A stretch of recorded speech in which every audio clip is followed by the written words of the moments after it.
Hello, my fellow Extraordinary Americans. I'm Cosmos Dar, and this is Extraordinary America. What is Extraordinary America about? You see, American identity is about freedom, the opportunity for a better life, and the pursuit of happiness. Welcome to Extraordinary America. For today's guest, we have Tony DeLorenzo.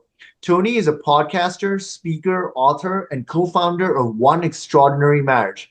As co-host of the top marriage podcast in Apple Podcasts, the One Extraordinary Marriage Show, Tony DeLorenzo and his wife Alyssa speak to a worldwide audience about intimacy, love, and commitment, and challenge every listener to make their relationship a priority. Their best-selling book, The 6 Pillars of Intimacy, has transformed countless marriages across the world. The framework is simple, practical, and powerful. It inspires us to look at marriage through a new lens and be encouraged by its common sense approach. Tony is an extraordinary American, and I'm glad and honored to have him on the show. Tony, are you there? Yep, I'm excited to be here. Tony, thank you so much for doing this podcast with me. I really appreciate you coming here. Can you tell me and the audience a little bit more about your background, your story, and how you got started? Yeah, so the One Extraordinary Marriage show started on January 13th, 2010. So almost 15 years ago, well before people knew what a podcast was. Um, Prior to that, and actually during that time period, I was also in a service-based business. And my beautiful wife, Elisa, and I had 2 children. At that time, they were 6 and 3. They're now 21 and 18. So the years have gone by as we shared our story, our marriage, with couples around the world. And so over the years, over the course of those 15 years, we've self-published 11 books. We've spoken on many stages and continue to do that to this day. So, Tony, as a continuation, what was your vision? I know you've been an entrepreneur for more than 20 years. So, Mhm. can you walk the audience through like how you did your business and how it led to the One Extraordinary Marriage show altogether? Like, Yeah. what was the strategic vision for your career? So there was no strategic vision. So we'll start Oh, right there. okay. So there was no strategic vision. Really, it came out of a place where our marriage was in a rough spot. And so a couple of years before we actually even started the One Extraordinary Marriage show, Elise and I were at this crossroads in our marriage. We'd been married for 11 years. And truthfully, it wasn't great. We were roommates at the time. We were dysfunctional. We had cracks, what we would call cracks in our pillars.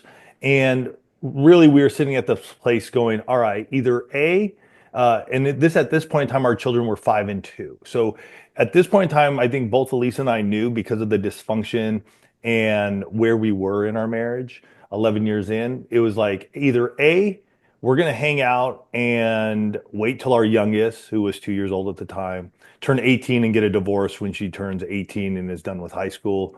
B, get a divorce right now or get radical. And at that moment in time, Elise and I decided to get radical and we took on a 60-day sex challenge.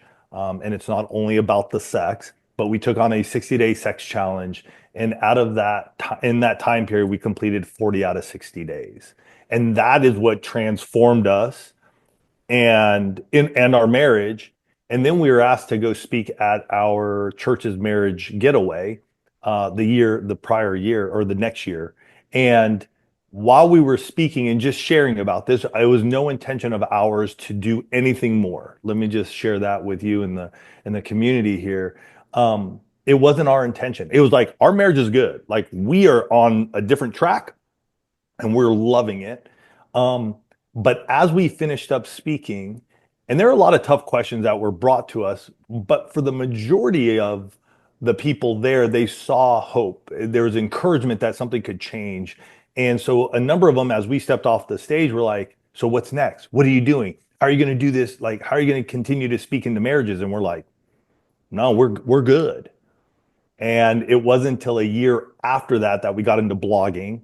And then a few months after blogging and really didn't like it just because of where we were and we weren't writers at that time. We learned about podcasting and that's when we stepped in. And truthfully, it was just for us, it was a hobby. It was a way for us to encourage and bring hope to other couples. I had my other business. Elisa was a stay-at-home mom. And for many years, that's how we how we ran One Extraordinary Marriage. We wrote books, we were doing different things, but it was all about like, this is a hobby. This is just something we're going to do just to bless others. Tony, I want to let you know that what you're doing is, you might have started out as a hobby, but like, this is actually what could potentially save the Western civilization. Because, the nuclear family, I don't know if Mhm. like our listeners know this, but the nuclear family is right now under threat, not just in America, but in all the Western countries. And there's a statistic that says like 6 out of 1,000 men right now are getting married these days. So obviously there's some level of dysfunction that's going on in our society as a whole, where there is not enough idea of like how a man and woman should be behaving like in a marriage for the long term, because Mhm. we live in like an instant gratification society. So from your perspective, how do you see society's view on marriage today versus what it used to be like 100 years before? Geez, even in the 15 years that we've been in this, I've seen a change. Um, Wow. I mean, I was just being yeah, conservative, but yeah. Yeah, in the 15 years, it's an interesting thing because I've seen that change in that time period, and it is our desire to continue to speak into marriages and have them get healthy. Um, because with the breakdown of the nuclear family, I really do believe society begins to break down. There's something very important with having this core that you grow up in. And I'm not saying all of them are perfect and great. I'm not saying that at all. And yet, if we can help married couples see the importance of it, not just for themselves, that's a big benefit. And yet, what does it do for your children? What does it do in your community? What does it do for society as a whole when we see marriages step up and are strong and are excited and joyful for it? We have seen ripples and we have seen the impact it has had. It is our desire to continue to reach more couples so that way we can encourage them to get healthy, to strengthen their 6 pillars of intimacy, which is our best-selling book and what we talk about in our framework, so that way we can have a huge impact on society. I mean, no, yeah, this is very important stuff because ultimately, like what as you mentioned, and I think you mentioned earlier, the nuclear family is the structural foundation of any society. And if the nuclear family is broken, then you don't have a society. I mean, ultimately, like let's just be brutally honest here. If you have all these politicians and you have all Republicans, Democrats, all they all talk about the issues of the nation and everything, but this is the hidden issue that nobody talks about. Nobody gives a shit. Yep. This is where a nation will either make it or break it, is in the nuclear family. It starts on the family level. And right now, we have a major dysfunction on a national level across the entire Western world. It's Mhm. a pandemic of like biblical proportions, I would say, to be honest. Yeah, and the divorce rates are higher. Um, we've seen a trend towards what's called the gray divorce. So more people are doing what Elise and I were contemplating doing was we'll hang out for the benefit of our children, and yet once they're out of the house, we'll get a divorce then, which still causes massive ripple effects. By the way, people think well, my children are adults now, they'll be able to handle it. No, there's still a breakdown in that nuclear family, which you're talking about. And so we have to encourage couples to go, okay, what's going on and how do we help you have an extraordinary marriage? Like, what's going on? And a lot of times for Elisa and I is just helping couples to see, like, okay, maybe I didn't have the best upbringing. Maybe I came from a divorced family. Maybe there was physical abuse. Maybe I had a father or a mother who's an alcoholic. Maybe, I was sexually abused or had sexual trauma. I got it. And yet you've married this individual, this person. And so how do we get you healthy, each individually? So then together you have a healthy, strong, and extraordinary marriage. So, Tony, one of the things like I came personally from like an outside, like I was an immigrant. I came out Okay. from like an outside culture where it was like more of like a patriarchal society. And I came to Yes. America, and there's more of like the feminist culture on one hand, and then there's the Christian patriarchal society on the other. And there's like two different Americas that we see simultaneously. But one of the things I noticed is that social media from my, I mean, I wanted to get your opinion on this matter, but social media has promoted the breakdown of marriage at a higher rate. Because here's the thing, right? Yeah. Back in the ancient times, even 100 years ago, or like 50 years ago, like there were people used to hang out in groups and they didn't hang out with so many other people. But right now, men and women, I mean, especially women, they have a lot of options. You can just go to social media and you can have 100 men, for instance, just like your pictures and be like, hey, you want to go out on a date? You have the Yep. dating apps, you got Oh, yeah, OnlyFans, you got the whole nine, man. You I got know. thousands and thousands of options. Why would I, and let's say if I was a girl, why would I just stick with one man for like the rest of my life when I got all these attractive guys, like all these chads just waiting to give me the pleasure of my life or something? Because true intimacy is closeness and connection. And I think we all long for and desire true closeness and connection. And you can have as many one night stands or quick, dating relationships and hookups all you want. I mean, couples have affairs all the time. There's infidelity all the time because we think we want something else. And I will say, after being married 28 years, going through a lot in my marriage, that when we are able to have true closeness and connection with that one person, something gets unlocked in us that we, from a heart place and from our soul, that we desire so much that you cannot get from a one night stand or somebody like liking your photo. It may have a dopamine hit on social media, and yet that's not going to last you. Somebody who's by your side when you're 50, 60, 70, 80 years old, that's what I think most of us long for. Unfortunately, social media, and I would agree with you, has made it feel like it's very transactional. And that's not life and that's not marriage. It's not transactional. And it makes it look like everybody else is having a better time than I am. And so Elise and I have had to combat that and share with people like that's somebody's highlight reel. Even if you look at our social media, and we tell the people in the one family, and that's what we call our community is the one family, like you see our posts and we're on date night and stuff, but that's our highlight reel. You didn't know like the day before that we got in an argument and had to work through some tough, discussions to get to this point where we were at a restaurant or downtown or whatever and took this awesome picture of us hugging and kissing one another. So that that to me is in terms of social media, it's wonderful, it's great, but it's our highlight reels. And if that's the way you want to live life, I don't think you're ever fully going to have that closeness and connection that we each individually desire. So, Tony, from your perspective, what is the biggest lesson or insight you understood regarding relationships, dating, and marriage altogether during your time doing this show? Like the one biggest insight you would want to share with the audience. Put ego aside, remember that you're on the same team. Too often in a relationship, and I know many of guys, I've mentored many of amazing men um, in their dating stage and then getting engaged and then getting married. But I tell them a lot of times, like, hey, sometimes you got to put your ego aside and you got to remember that when you say I do, the two shall become one. And in that, we now become on the same team. And how are we going to work together against the problems that are facing us and not look at each other as the problem?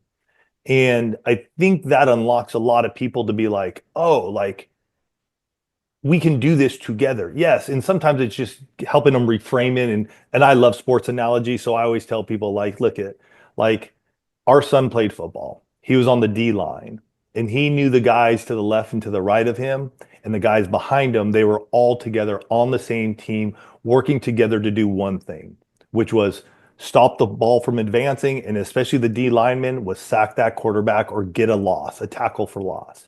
And it's the Mhm. same thing in a marriage. Like I'm not going after the quarterback. The quarterback is the problem. My spouse is on the left side of me, and together we're shoulder to shoulder and we're going after that problem or the quarterback. I mean, yeah, that's true. Like you have to think of yourself as a team. But here's one thing I've noticed, Tony. Like as somebody that I became a naturalist, but like when you observe it from outside, like you know when you fish are in the water, they don't know they're in water. But if somebody goes from outside, they see. I see that there's a great divide between men and women in today's world. Like Yes. they are like it's almost like the men hate the women. There's misogyny and then there's misandry on both sides, and it's almost like they forgot that they're meant to be together, that they complement each other. It's almost like kind of like a football team. You have two sides and all of that, And they're and going against each other. exactly, and Yeah. it's on a national level. I just found it like really I was just like, holy shit. Like, but that is what you're saying is right. You have to be as a team, like you complement each other, but that's not what most people are seeing on a national level. But I don't know. What's your opinion on this? Yeah. And again, technology has changed the way we communicate. So if we look at it from a core level, I think the biggest thing when you look at all of this is how are we communicating with one another? And so a lot of us are seeing things on social media, on news, and we're reacting to it and we're internalizing it and not necessarily talking to those of the opposite sex. And that may even be may be your spouse. Like you're seeing things and then you're just firing off text messages. And we've lost the art of communication in marriage, in relationships, and sometimes even in our country, just in our neighborhoods, um, of just being able to listen to people and respond just with dignity and being able to have these conversations that we allow to meander instead of putting ourselves in a place and going like, this is it, this is who I am, and I will never listen to you. And that happens in marriages as well. And so emotional intimacy is very important, but we've lost it through technology because we think we're speaking to somebody through a text message when we're actually not. Like you and I having a conversation right now, this is communication. This is us getting to know one another, talk to one another, hear other sides, and going, all right, cool. Like I can agree with you, I can disagree with you, but I will be here and you will as well. And go, all right, cool. Unfortunately, when we have screens in our faces and we're looking down at them, it's the illusion we're having a conversation when we're really not. And Mhm. so if we can help people, again, for us, it's in marriage, to put those phones aside, to actually talk to your spouse, to hear what's going on, and then being able to share that and you being able to just listen, a lot of things begin to open up. And again, the heart to the head to the heart, like it's not just this head thing anymore. It's like, oh, I actually understand what they're going through. Like when I met my wife in 1994, like we had conversations. I took her out. I took her for drives. We had these conversations on, I remember taking her to Chautauqua Park in Boulder, Colorado. We just sat on a rock and we just talked. And it's still happening, but unfortunately, too often the first motive and the first engagement is all via text, or as you said, like these different apps, you know, dating apps and what have you, which I think creates this interesting dynamic, that I'm fortunate and I'm glad I didn't have to, and I'm not have at this point in time in my life not going to deal with. So I try to get people off their phones, off their apps, off of technology, and engage one another. Tony, I mean, I'm going to be honest with you. I'm going to speak for a lot of men and women out there, right? So, a lot of men and women out there will have the fear, like this is happening when when I talk with friends, and then when I'm talking with different people over a period of time. So, their fear is with the dating apps and in the social media. If they have a fight with their spouse or with the guy or the girl in their relationship, they will take vengeance by going on the dating apps and then cheating on them. It's Yeah. so I'm gonna be brutally honest with you, Tony. In today's world, in the 21st century, it's so easy. If Yeah. there's no trust and communication, and if there's even a hint of immorality, like there's a fight and you're angry, your husband and you had a big fight. You're like, all right, you know what? I'm gonna teach my husband a lesson. I mean, go to the dating apps. Oh man, look, I'm getting 100 likes. I'm getting all this validation and attention. or the guy wants to basically teach the spouse a lesson. He goes and gets a girl or something like that. I'm just trying to tell you, it's so easy right now, and it's Mhm. because of social media and dating apps and everything like that. I mean, I'm just saying for the sake of saving Western civilization, like this is a conversation that needs It's to have. Like it, politicians cannot solve this. All as no. individuals, we have to take it in our hands. Yep. And I think it's getting it out of our hands and it's saying no. And it's integrity matters, Cosmos, to me. And so we've lost that a bit. And people just want to fire off whenever something happens. And so I think that has a lot to do with the individual, the character of who you are, and it's going to show. Unfortunately, in that there are people who do get hurt because of it, and that's unfortunate. But I think we've lost having integrity and staying within integrity. And so even like, I mean, I would never do this just personally. Like Elise and I can get in a fight, which we do. I mean, we've been married 28 years. There's still life happening. We've been married for that amount of time. We've been running One Extraordinary Marriage for 15 years. So we work side by side most days. Um, but having integrity matters. And so I would never blast my wife on that. And so I think if that's something that you have done, then you need to check yourself and you need to go get some help to deal with your anger issues and what's going on inside of you. And so that's nothing your spouse can do for you, but that's what you need to do with yourself because there's something deeper going on that needs to be addressed. And so we need to look at that stuff. And I think people need to be called out on that as well. Um, and hopefully it's done in love by somebody who knows you and who can speak into your life. And I'm not talking about people on Instagram or Facebook or any of these other places, but like you have actual men and women in your corner who see you doing that and go, guess what, man? That's not cool. Like you need to figure out what's going on in your life. Um, and that's something that needs to happen. And I don't know how old you are. I'm 51, so my generation's a bit different than the younger generation. But I will say I got a 21-year-old son, and I've been telling him since he could probably remember. I said, Alex, there's only one thing you need to remember. And it doesn't matter if you have all the money in the world or if you lose it all, but your integrity matters. And that will allow you to do a lot of things in life that you probably don't even realize now. And I've told them that for a long, long time. Tony, you're absolutely right. Integrity does matter. Morals and ethics are very important, especially in interpersonal relationships, because without that, it leads to the breakdown of the family and in the community and overall in like the nation as well. So it starts small, right? But like what we do like has like a ripple effect on the largest scale. But one of the things that I realized that really affects men and women today is that they're looking at celebrities, politicians, and powerful people and they're having affairs all the time. And they're like, you know what?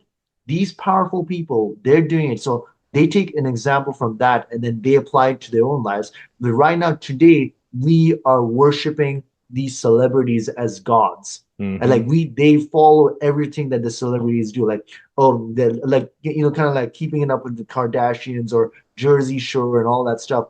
And what happens over there? Like, it's the exact opposite of what you're teaching in One Extraordinary Marriage. But I just want to put it out there because this Yeah. is more conversation.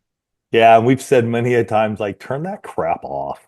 It's a bunch of, it's not real. And I think we need to continue to share that. So in the book, The Six Pillars of Intimacy, Elisa actually mentions around sexual intimacy in particular, Cosmos, because we find a lot of people will be like, well, my sex life isn't like this, or it's not like set up all nice and it's not always romantic and there's not always candles out and this, that, and the other, and blah, blah, blah, and just goes on and on and on. And we sort of have to burst the bubble, like, okay, that sex scene you saw in the movie that lasted like 30 seconds, there's something like 197, let's just say 200 people on set.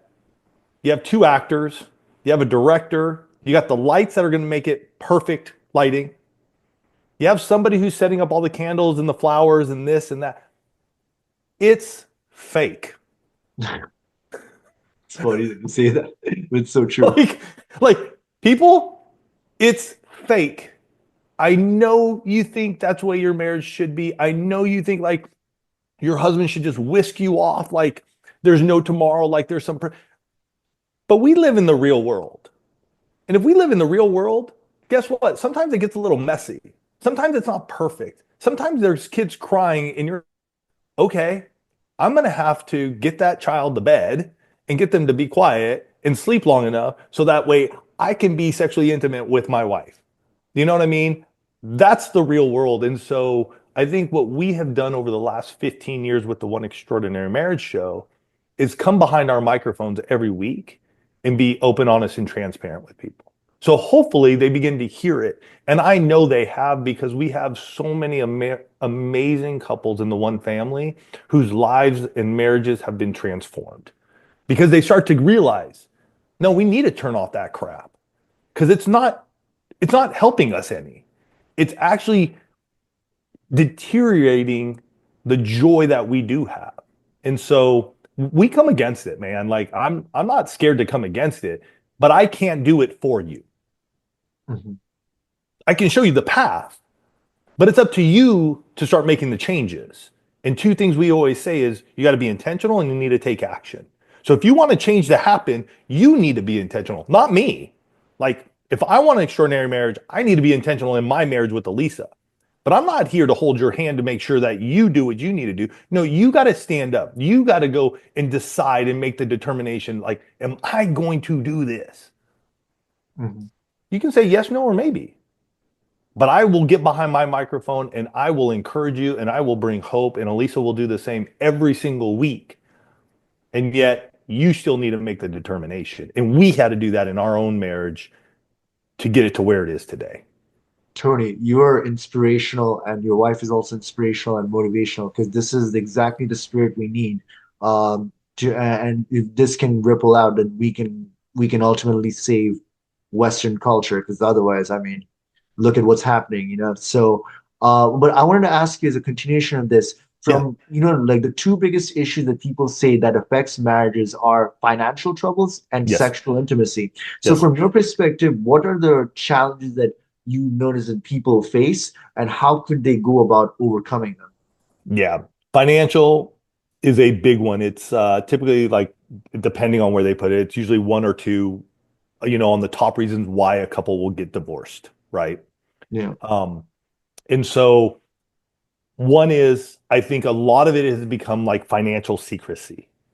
We have easy access to credit, and it's not uncommon to see many of people, men and women, husbands and wives, use retail therapy to fill a hole that they have and then Yeah. keep those purchases secret. So, me, Elisa, we are at one point in time in our marriage early on, we were 50,000 in debt. And for us, we came across Dave Ramsey and we put to practice the debt snowball. And we got out of our 50,000 in debt, sold a bunch of stuff, ate rice and beans. We did what we had to do. But again, are you willing to do that? Now, from an income perspective, right, there's one side of it, you have expenses, there's an income perspective. And today, unlike any other time in history, like you literally can make money for a short period of time with no attachment to the company whatsoever. When we were doing this, like you would have to get a job. Like I'd have to go interview, find another job, work another job. Now you can just be like, I'm going to start rolling for Uber or Lyft or Grubhub or something and go make a couple extra $100 a week to pay down my debt. Like you can do it in between your job. Yes, are you going to have to hustle a little bit? Okay, well, there are many years that I had to do multiple jobs just to make sure we were doing what we needed to do. But today it's easier than ever. So that's an income side of things. What I've seen though is people have in our society have grown lazier. And I will say there are times in my life that that has happened as well. It's like, well, why do I need to work? Like that's a lot that's hard. And so we become lazy. And so we have financial issues in our marriage, but we're not really willing to address them for a short period of time. So that's the financial side of things, I think.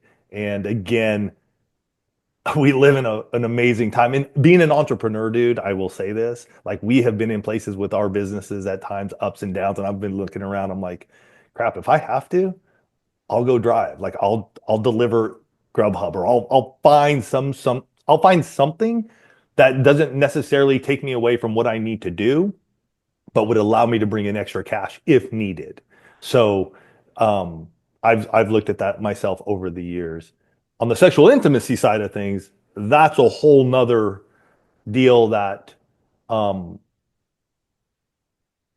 I mean, there's in there's a lot of stats that a there's lot of marriages that survive are in they're in sexless marriages, marriages. and it's Yeah, basically dead from within.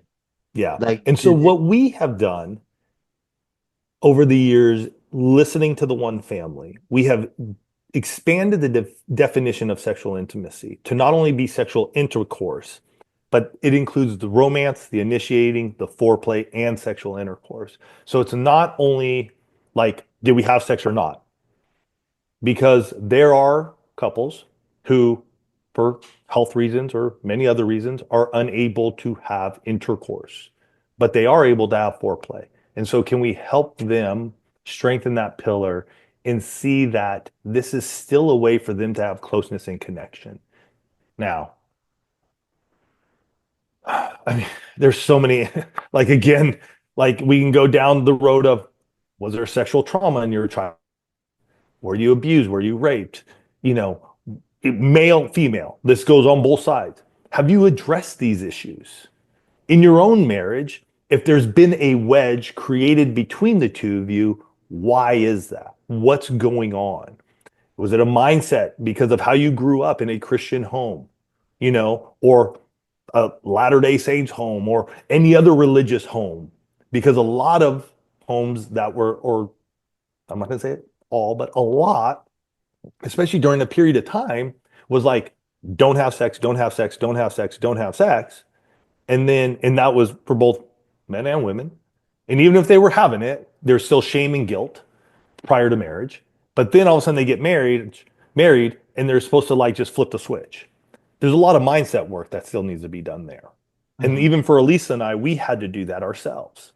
And so, can we help you to see, like, all right, are you willing to have the conversation? Are you willing to address the past? Are you willing to address the mindset you have? Um, and then we get into the physical nature of it too, ED, vaginal dryness, on and on and on, perimenopause, menopause, stress from work, children, finances, all of these things can hinder us as men and women to actually even perform. And for men, I can speak to men because I am a guy, that stress, um, aging can decrease the ability for you to have an erection, which then a cycle happens because now you can't get an erection. You're embarrassed. How do you tell your spouse? And so that can lead into a cycle. But a big part of it is up here when it comes to our sexual intimacy. And for those of you who are listening, I'm pointing to my head, which would be your brain. Yeah, Tony, these are very important things to know because yeah, a lot of people today like they're in these marriages like where they're not only having financial troubles, they're also having a sexless marriage, and then they're literally roommates, so it's kind of Mhm. like what is the definition of a marriage these days, like the people keep changing the definition over a period of time. But there's a question I wanted to ask you, Tony, on a Sure. national level, right? So since the 1960s, ever since the sexual revolution has happened, I've noticed that there is a marked decrease and destruction in the nuclear family since then. And we are in the third generation of lost boys and lost girls who've grown up into adults, and they've grown up in single mother or single father households, and it's become a pandemic, Mhm. right? So they have seen their fathers and mothers like in dysfunctional relationships, and now they're continuing that, and it's in perpetuation. Mhm. And and I'm going to be blatantly honest, this is the real cause of the destruction of Western civilization. So, from your perspective, how would these lost children who grew up into adults fight back and have a proper functional relationship and have a proper functional marriage on a national scale. I'm talking about millions and millions, you know? Yeah.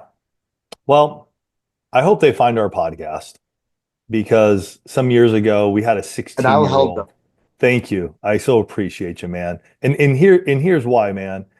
Some years ago we got an email from a 16-year old, and it sort of took me aback, Cosmos. I was like, why is a 16-year old listening to the One Extraordinary Marriage show? Like it just like why? Like at that, well, we're in our 40s. Like what why are you listening?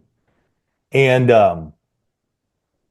she came from a broken home and she goes, you know what? I found you guys and it made me realize that I can change my family. I can be that person. I don't see it from my mom and dad, but I see it from you guys.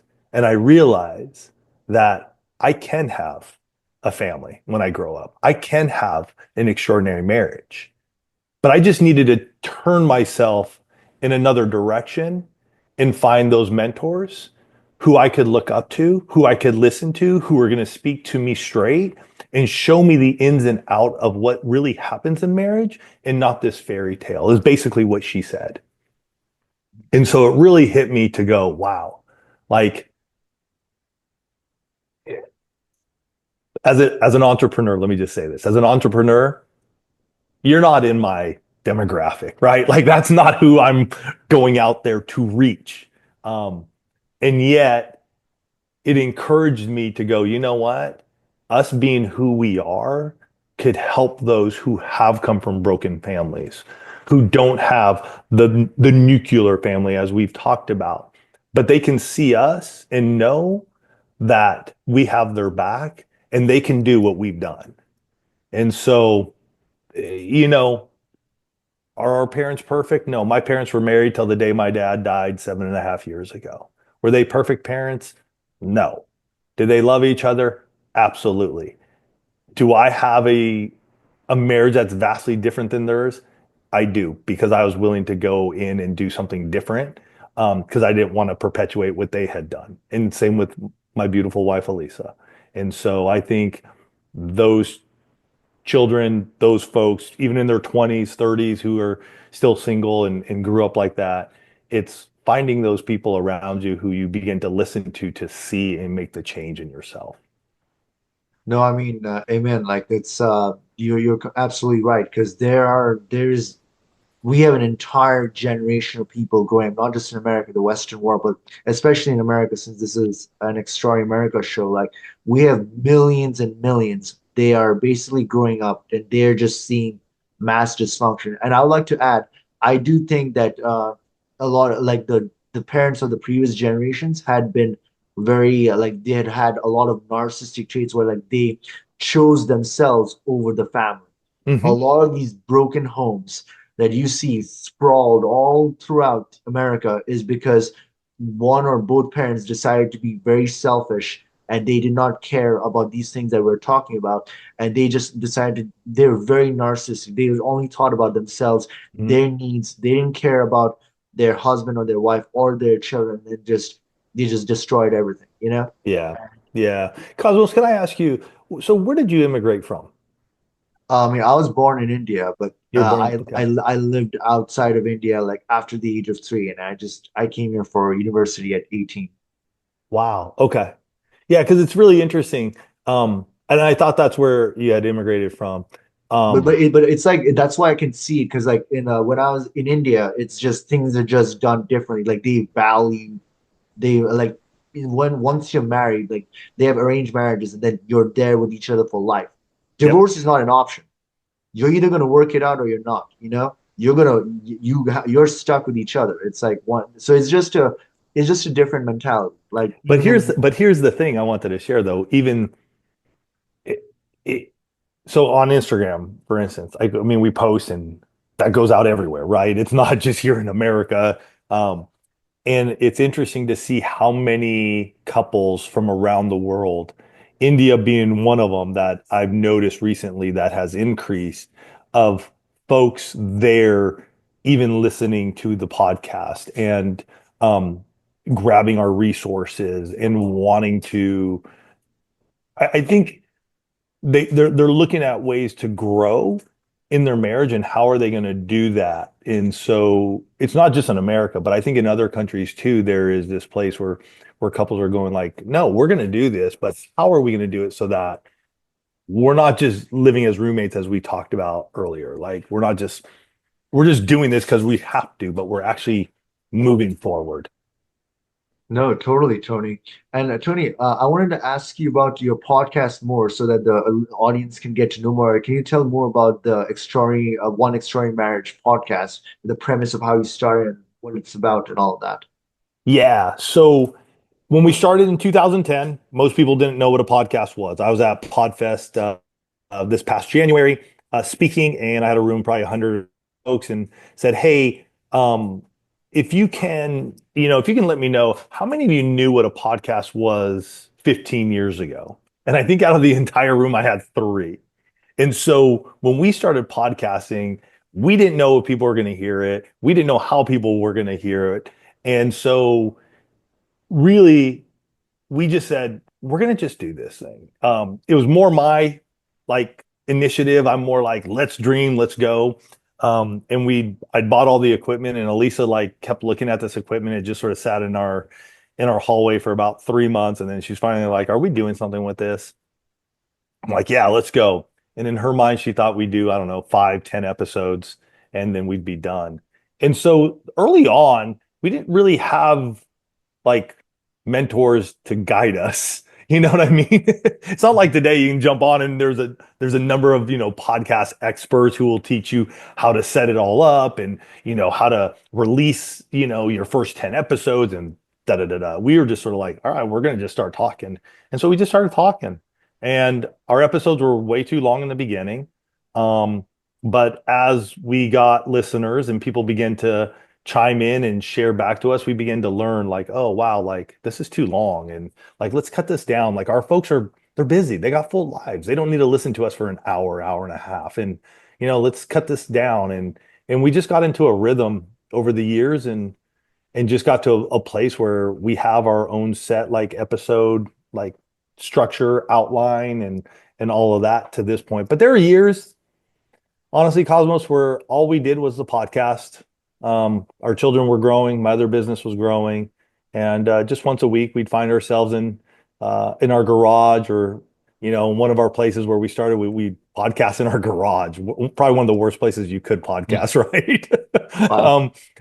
But we'd find ourselves in a garage, we'd find ourselves in one of the rooms in the house, and we'd just get behind our microphones for 30 minutes and share what was going on that week for us. And then over time, it started to change. The one family got more involved. Instagram became bigger, like our platform followers got bigger. And so now we're at a point where we ask a lot of questions of the one family. And so we want to hear from them. And it's one of the things like we talked about a lot too. It's like, society as a whole, like it's this, and we can get studies and we can read up on studies, but for Elisa and I, it's really important to know what's happening within the one family. So we ask a lot of questions of them, like, "Hey, are you having sex once a week or twice a week or 3 times a week?" And then we'll ask questions why and this. And so we're really getting a pulse on these people and this demographic of folks, and can really help them to see where they are in that area instead of just some like large study that was done at some university that they don't know the professor or whoever it was. You know what I'm saying? Um, and so it's really just been such a joy to do that. And over the years, like all those 15 years, we've only had one ever interview. It's only Elisa and I. And that interview was way, way, way long ago. And it's just it's a fun way to reach people, and you just don't know where they are, but we reach people all over the world. So it's just awesome. Man, I would definitely recommend my listeners to take a look at your podcast if they're in a marriage or if they're in a long-term relationship because it could do a lot of good. And Tony, can you tell? I know you wrote a book called The Six Pillars of Intimacy. Could you briefly tell them more about the book and about Yeah. some of the pillars and all of that? Yeah. So the six pillars of intimacy, um, the big part is the word intimacy there, right? And we wanted to take that word back because society has stolen that word to only mean sex. And that's not the true definition of intimacy. Intimacy is closeness and connection. And Totally. so we want to bring that word back to mean what it is, which is I want to be close and connected to you as my spouse. And so in that, we have our emotional intimacy, physical intimacy, which is our non-sexual touch, just holding hands, kissing, that sort of thing.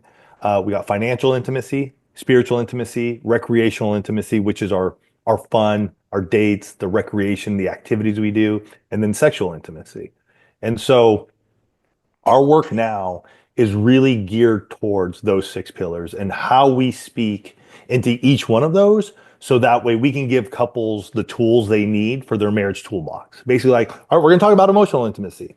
And it's going to be look a little different than we talked about before, but it's how are we doing this, this, and this? Or we may talk about financial intimacy from a standpoint of, as we talked about earlier, it may be debt. Like you got debt. So how are we addressing debt? Or we may be looking at it from another side of it of you're getting older. So do you have a trust? Do you have a will? Do you have life insurance policies? Are you properly insured? Do you have, 401ks, retirement, blah, blah. So we look at each one of those pillars and then we'll find like different segments. I guess you call it segments um, in each one of them. And that's where we'll go on a specific episode. Tony, I would definitely recommend them to check out the book as well because this is important because intimacy is the cornerstone of a long-term relationship or Yep. marriage. You know, without that, there's nothing. You're just a zombie, two Yes. zombies and like roommates and all that stuff. And how can the audience connect with you, Tony, to get more to know more about you and like contact you and get to know more about One Extraordinary Marriage? Yeah, I think the best way to jump in with us is take our six pillars of intimacy quiz. Like, come in and learn something. Like, don't just jump in and be like, all right, where do I go?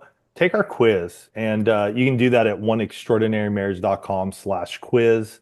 And it'll just help you to understand where are you strong in one of these pillars or pillars of intimacy, because Elise and I are all about using your strengths right now and how we can help you take care of the cracks in the other pillars. That is awesome, Tony. And Tony, I'm so glad that you took the time to do this podcast with us because truly, like what you're doing right now is helping save, like literally on a national level. Like, because this is truly the real reason why the Western world is falling and why America is falling. They don't talk about this on a national level. They don't talk Right. about this in the news channels. They don't even talk about it on social media. But this is the foundational crux. It is our relationship between man and woman. And if you have no nuclear family, you have no civilization. Yep. And if you do not address it for both genders, then that's an issue. So I'm really grateful that you took the time to share this. And I do hope that you come back on a later time, you know? Awesome. Thank you so much, Cosmos. I really appreciated it. Um, I love the questions that we got to talk about and looking at this not just from and I've done hundreds and hundreds of interviews. So not only looking at this just from a husband and wife, but going broader and going wider. So thank you so much for the engaging conversation. I appreciate the conversation from you as well, Tony.